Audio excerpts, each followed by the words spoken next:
freezing night when the abandoned theater opened its doors. After decades of silence, a line of people stepped inside, drawn by curiosity and the promise of a special midnight performance. Yet none of them knew that the stage they were about to face carried a dark history of vanished actors and unfinished plays. And as the lights flickered with a sickly glow, the air turned heavy, as though the building itself inhaled their presence and waited for something terrible to begin. And when the old curtain lifted by itself, the crowd felt an unnatural chill sweep across the hall, like cold fingers sliding over their skin, while the lead performer walked forward with a smile that shook at the edges, sensing that something unseen moved behind him, and the floor groaned under his feet, as if alive and hungry, and the audience sensed a warning. But their bodies refused to move, as if rooted to their seats by invisible force, and midway through the show, a shadow stretched across the back wall, not shaped like any human, but tall and twisted, as if born from centuries of darkness. And when the supporting actor tried to speak, her voice vanished, and a shrill cry rose from the rafters above, echoing through the theater like a lost soul demanding escape. And the scream grew louder, until it formed broken words warning that no one would leave alive if the performance reached its end. And the audience felt terror press against their chests.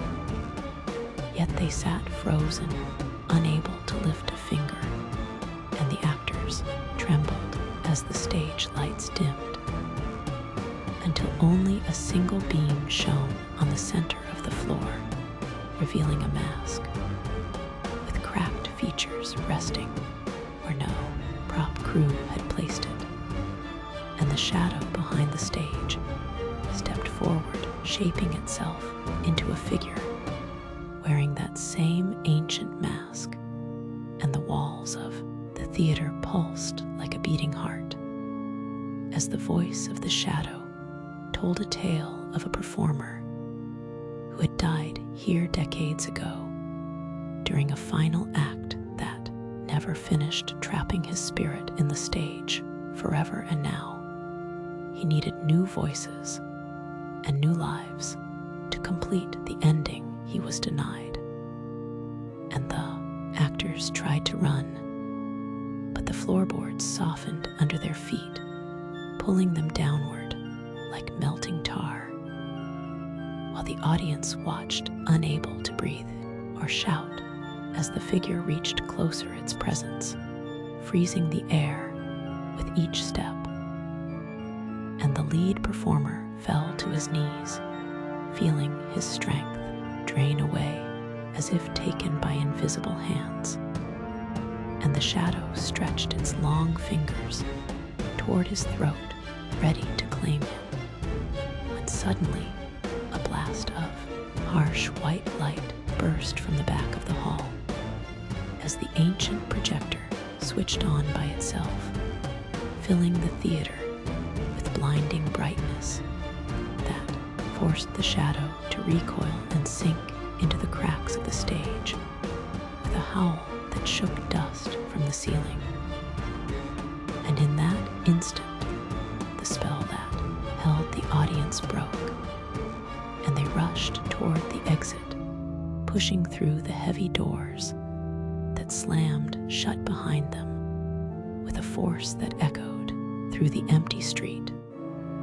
And as they looked back, the theater windows flashed, once then fell dark, as if the entire building exhaled in disappointment. And after that night, no one dared enter again.